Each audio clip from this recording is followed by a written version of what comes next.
Hey you guys, welcome to today's, it's gonna start out as kind of like a vlog, and then we're actually going to go into some information.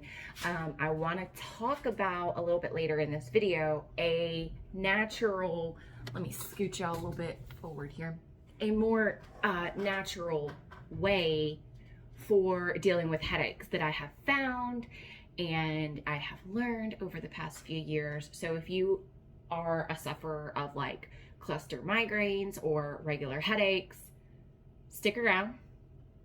I'm gonna spill some tea on that. But first, think of this as like a little vlog kind of series. Okay, so if you follow me on hi, hello, Maddie. She can't hear. If you follow me on Instagram at the KettleBelle, you know, for the past 4 months, has it been that long? It's been about 4 months. It's been about since April.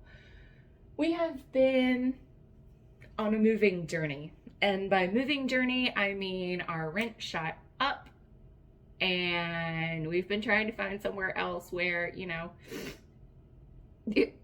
other things can take place instead of just shelling out a ton of money each month for rent.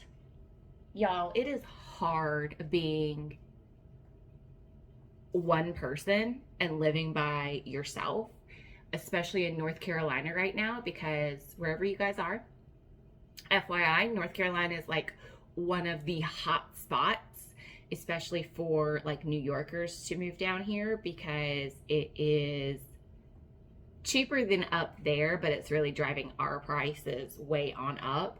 And then two, where I'm specifically located at, we're right by Raleigh. It's not far from Raleigh. So Raleigh's kind of like our tech hub. And Raleigh has pushed people to move more out here. Maddie, I'm gonna need you to get out. And I'm gonna need you to stop walking back and forth. Sorry. If y'all hear her today walking back and forth, she's not comfortable, so she just walks a lot. So yeah, Raleigh has kind of pushed our people like to move more towards where I'm at, which also drives our prices up because, you know, demand. So the past 4 months I've been looking inside of our entire beautiful state because I don't really want to leave the state. And then I thought I had somewhere near me, and I went and saw it yesterday. Like I had, y'all, when I say everything was set up, the moving company was set up, my utilities were set up to transfer. My landlord, like I had already put in my 30 days notice, like what, 2 weeks ago? I mean, I was ready to move. Everything's packed up, so excuse my messes. Everything is packed up, like it's ready to go. And no, not that, clearly that's not actually packed. It was ready to be packed. We just haven't got that far yet. But anyway, so I went to see the place yesterday. Look, I prayed about it. I wasn't sure. There were already some questions in my head. And then when I went and I actually saw it, I was like, yeah, this isn't it. This isn't it. So I called my landlord and I was like, I don't know how this works. I said, is there any way that we can just like retract this? And he was like, yeah, you know, we're like Burger King. You can have it your way. And I was like, oh my God, praise you. So we took back our 30 days. We're staying here for right now. I went and I saw 3 places yesterday and it's beautiful. So they've taken this one big older home and they made it into an apartment on the bottom floor, an apartment on the top floor, and then one of the sheds in the back they made into a single apartment. So it's really cute. It's in a nice location. However, I looked at all 3 of those yesterday. The shed, the bedroom's way too small. Like it will not fit my bed. And unfortunately, my king size bed is non-negotiable. The floor that was upstairs, unfortunately, I can't do the stairs. Maddie cannot do stairs. Like, she can do a couple, but unfortunately she cannot do stairs. I have to make sure that I'm moving in somewhere where it's accessible for her, because obviously we have to go pee. So it was definitely going to be the bottom floor if anything, but the bottom floor is just outside of my budget. So I'm trying to see if they would by chance come down, if they could, like, I don't know what kind of utilities are already included, that kind of thing. I'm trying to see if they'll work with me at all. And then there's another place I'm looking at, but I can't go view it until the 19th. You guys, what drives me crazy is that people are signing applications or signing leases for these places, and they're not looking at them. And to me, that just blows my mind, because if I would have signed over here for the apartment that I was supposed to move into next week, if I would have signed that, like, you're stuck. And I refused. They kept giving me the runaround, talking about, well, it's not available to be viewed or whatever. And I was like, I am not signing this until I can see it. Like, I will not. And I just assume if y'all don't let me see it, it's not in God's plan for me to be there. So it is what it is. So still up in the air. We're here for right now. It's okay. I kind of am panicking a little bit because I'm supposed to leave the end of August, and I was really, really, really hoping to get this all squared away before I leave for Europe. I thought it was ready. I thought it was done, and it's just still hanging in the balance. So I'll keep you guys updated. I was really excited about the place that I saw yesterday, but it doesn't make sense for me to move if I'm only going to save $100 a month. It needs to be, I really want to get somewhere that is right at $1,200. So right now I'm at $1,500. I really need to get somewhere that's right at $1,200. And the one yesterday, it's like $1,295, but they do require pet rent, so that just makes it keep climbing. And it would only save me like $100 a month once everything's said and done. So I really need to save at least a couple hundred to make the move worth it. And fingers crossed, wherever we go is just for a year. A lot can happen in a year. I can meet the love of my life and we get married. Like, I'm praying hard. You don't know what can happen in a year. I could be in an opportunity where I make, 20% more by this time next year. Like, I don't know. So kettlebells can blow up and we have a ton of on-demand members and we're making, extra income off that that's like sustainable. We don't know what can happen within a year. I just need something that's comfortable and safe for me and Maddie for at least a year. And then from there, we'll figure it out. But either way, you guys, I promise I will keep showing up for you. So whether you're, attending kettlebell classes, taking kettlebell classes on demand, or you just come for some videos every once in a while, I will continue to show up. Okay.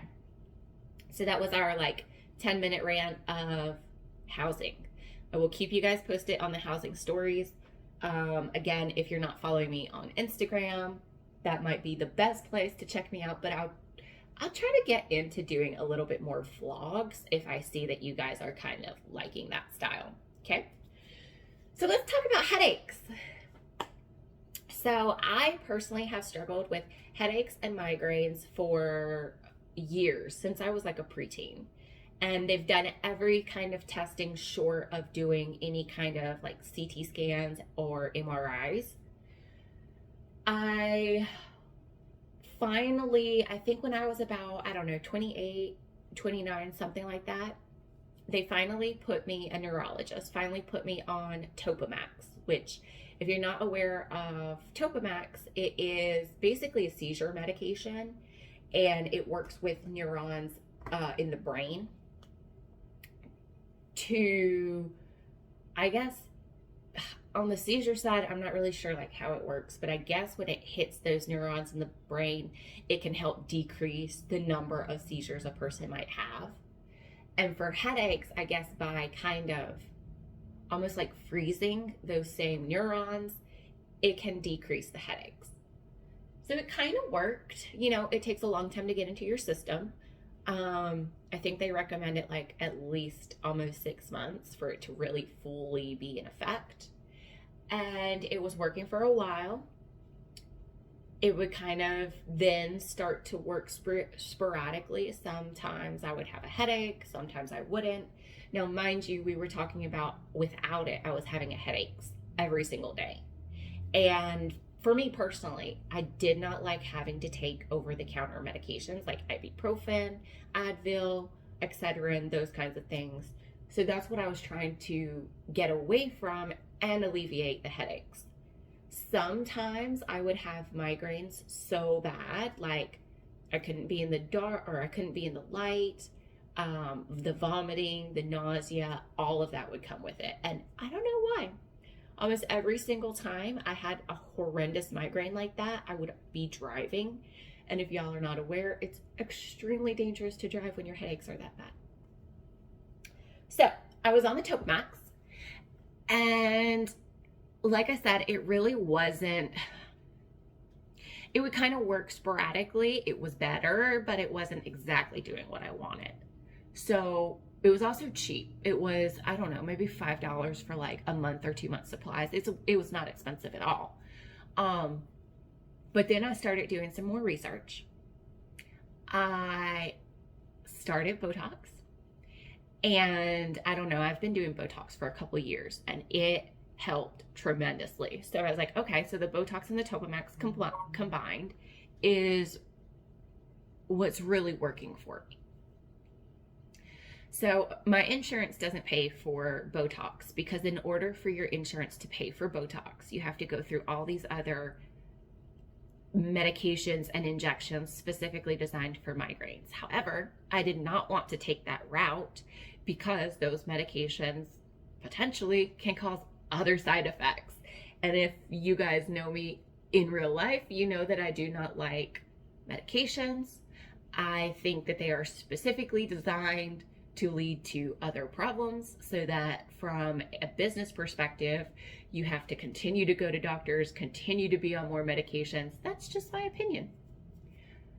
So I was on the Botox and the Topamax. I think, I'm trying to think. So at some point I ended up stopping the Topamax, and I think it happened around COVID, because I think that that's why I stopped. I think my doctor had requested that I come back in the office, but it was during COVID, and I think I either chose not to go or something happened. So I stopped the Topamax.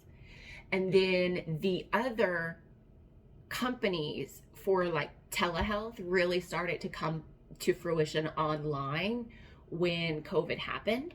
So during that point, I went through one of them. I ended up getting back onto the Topamax, and the doctor who was helping me online, she said, I just want to let you know that this medication does have a side effect, because at first the neurologist that I had been seeing had told me that there were really no side effects to taking Topamax.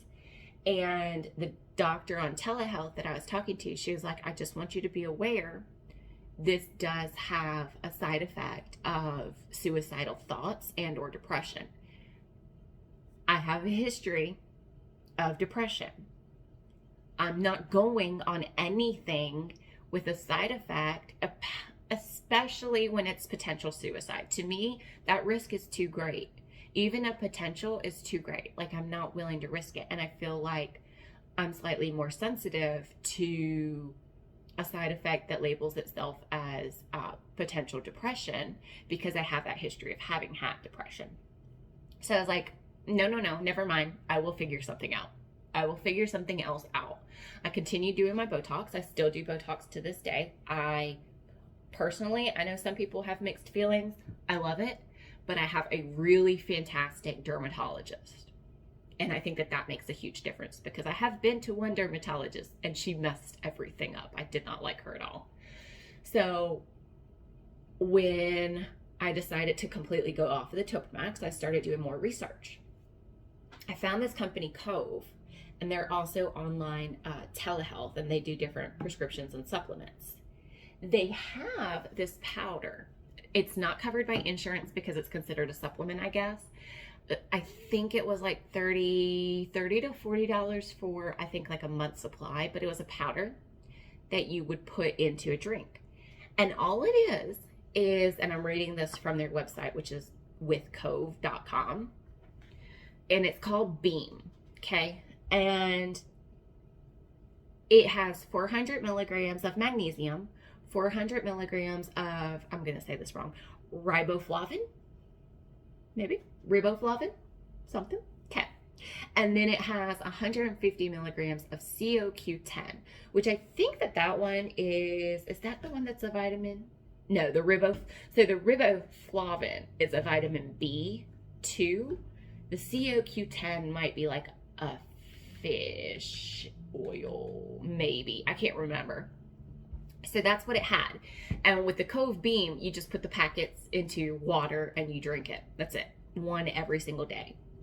So I was doing that, and I did like a whole 30-day supply, and I messaged them and I was like, guys, this is just messing my stomach up so bad. Like every time I drink it, it was messing my stomach up so bad.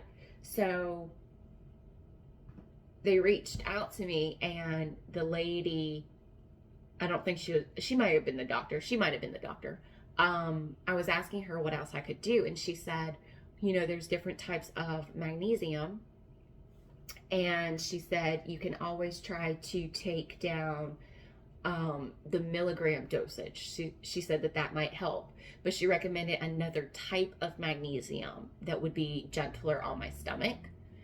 So what she recommended was I just buy each of the vitamins and take them together.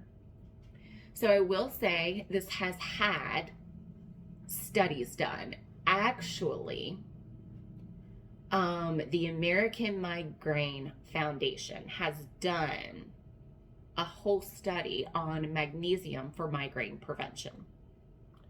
So they say the most common nutraceutical used for migraine prevention is magnesium, riboflavin, vitamin B2, and coenzyme Q10, which is the CoQ10. Oral nutraceuticals are typically inexpensive. They do not require a prescription, and many are generally safe with limited side effects. So this is talking about how magnesium prevents migraines.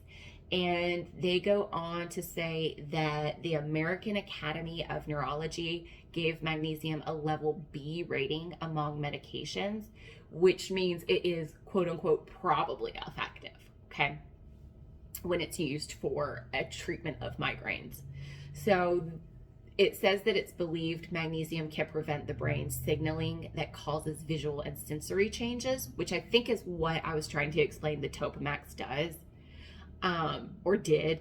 And then it says it can also be used to reduce or block pain transmitting chemicals within the brain and be helpful for brain blood vessels. So as far as the risk, this says magnesium is low risk. It typically doesn't have any side effects. The most common side effect is diarrhea or cramping of the stomach, which I think is what I said I was experiencing when I was taking Cove. And then, of course, this goes on to say too much magnesium can cause low blood pressure, memory issues, kidney disease, etc. So, and that's with anything. You need to be careful about taking too much of something, right? Excuse me, because even if we're taking like a vitamin, it is still a supplement. And we need to understand that those things can potentially cause issues. So the number one thing that I want to point out is if this is something that you're interested in trying, I would highly recommend talking to your doctor, making sure that none of these vitamins are going to interact with anything else that you're doing or taking. But let me show you. I have been doing this for almost a year, about a year now. And total, so my vitamins last me 4 months. What's 120? 60. Yeah, about 4 months. And I would say combined 2020. They might cost under $60 for 4 months. So, gosh, y'all, I don't do numbers at all. I bet y'all are going to comment right now being like, wow, she cannot. No, she can't. She cannot do math. All right, so if we're talking $60 and we're talking 40, wait, really? 60 divided by 40 is 1.5. So is that like $1.50? No. Wait, what did I say, guys? So it costs $60 for 4 months. Did I say 40? So about 15 bucks a month. Oh my gosh, y'all. And the Cove was costing between 30 and 40 bucks for like a month. So it is, cheaper just to buy your own vitamins if that's what you're looking for. I'm embarrassed that took me forever. So this is what I do. I get the NutriCost brand, and that's just some personal research that I've done. I buy all of these on Amazon. The magnesium comes in 240 capsules, and this is the magnesium glycinate. It is 420 milligrams. So this is more milligrams than the Cove had. The Cove had 400 milligrams of magnesium. But if you Google or Amazon shop for magnesium, there's different kinds. This is the magnesium glycinate, 420 milligrams. But for whatever reason, it's more gentle on my stomach. I don't have issues. So the COQ10, this is 100 milligrams.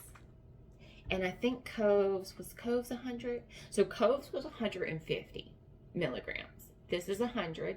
This is what I've been using. This one has 120 capsules, okay? And then the vitamin B2 or the riboflavin, you've got 400 milligrams, and this is also 120 capsules. I take one of each of these, so it's 3 capsules every single evening around the same time, like right before I go to bed. If I miss it, I'll take it the next morning. I've been doing really bad lately, missing it for some reason. If you have experienced what I've experienced, this in combination for me with my Botox that I get every 4 months works so well. It works so well. The only time I feel like I have to take something over the counter is potentially, it's not always, but sometimes if I wear my hair a certain way, if I wear my hair up, it causes major headaches for me, you guys. I don't know why. Like in my space buns that you'll normally see me do, or if I'm have it up in like a single bun or a ponytail, that's why I very rarely wear ponytails. My hair's too heavy and it hurts. But if you're looking for something, I urge you to try that. I will try to link, if I don't forget, the links for Cove just so that you can look. And I will link the study that the American Migraine Foundation did with the magnesium. Again, they rated it a level B, which means it might be effective. So it might not be effective for everyone. I will say, if you choose to go this route, you have to give it time. I think for me, it might have taken a solid 3 months. It may have, no, it might have taken about a month. It might have taken about a month because one of these, well, no. I'll say it took between 1 to 3 months for me to notice, okay, this is actually working. You have to give it time. It's like, I feel like a lot of times we're given advice and things might work for us, but they're not working fast enough, so we just choose to throw it out the window. But if you're looking for something that is a slightly healthier and safer alternative than being on a prescription, this might be something that you want to look into further. So I advise you to do your own research. I advise you to talk to your doctor. I am by no means a specialist or medical professional in any shape or form. So please just take this with a grain of salt. This is my experience. As I mentioned, I will link the studies and Cove's website at the bottom in the description box. And if you have any kind of questions, I will try to answer to the best of my knowledge. And I will also keep you guys updated on my wonderful moving situation. So until next time, I'll see you guys later. Bye.